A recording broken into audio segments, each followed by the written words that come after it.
যদি F of one equal to one, F dash one equal to two হয়, তবে limit x tends to one root F x minus one by root x minus one এর মান হবে নিচের যে চারটে বিকল্প আছে তার মধ্যে কোনটি।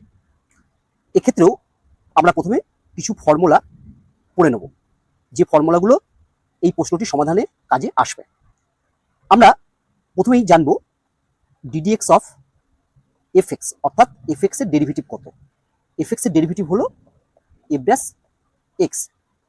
তারপর আমরা জানবো ডিডিএক্স অফ রুট এক্স, অর্থাৎ রুট এক্স এর ডেরিভেটিভ কত।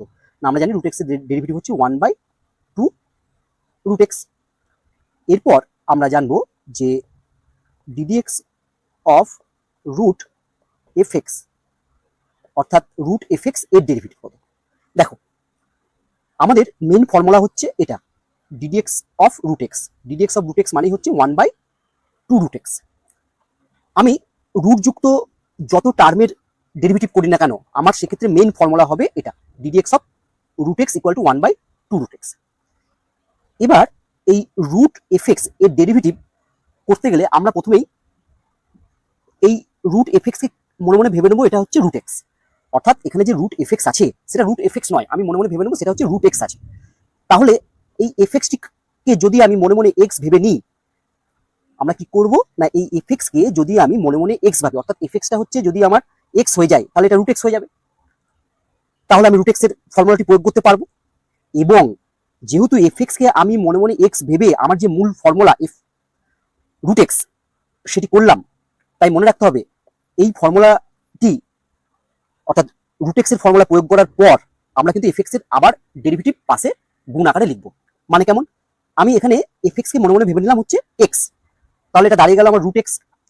তাহলে রুট এক্স এর ডেরিভেটিভ হলো হচ্ছে 1/2 রুট এক্স, মানে এখানে আমি লিখবো 1/2 রুট এক্স, কিন্তু লিখবো না, লিখবো যেটা আছে সেটাই, রুট এফ এক্স।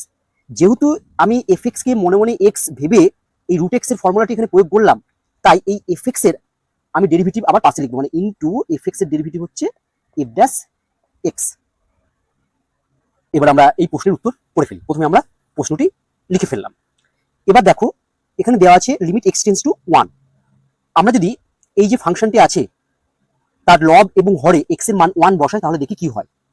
দেখো, এক্স এর মান যদি এখানে 1 বসাই তাহলে এটা হয়ে গেল f1, তাহলে আমার এটা পুরোটা দাঁড়িয়ে গেল রুট f1। এবার দেখো f1 এর ভ্যালু দেওয়া আছে 1, তাহলে আমরা যদি এখানে 1 বসাই তাহলে পাবো রুট 1, রুট 1 মানেই হচ্ছে 1, 1 মাইনাস 1 মানেই হচ্ছে এটা 0, তাহলে লবের ভ্যালু আমার 0 হয়ে গেল। এখানেও এক্স এর মান যদি আমরা 1 বসাই তাহলে রুট 1, রুট 1 এর ভ্যালু 1, 1 মাইনাস 1 মানে 0, অর্থাৎ এক্স এর মান 1 যদি লব এবং হর উভয় জায়গায় বসাই তাহলে আমরা লবেও 0 পাচ্ছি, হরেও 0 পাচ্ছি, তাই এটাকে আমরা বলতে পারি 0/0 ফর্ম। তাহলে আমরা এল হসপিটাল রুল এখানে প্রয়োগ করতে পারবো।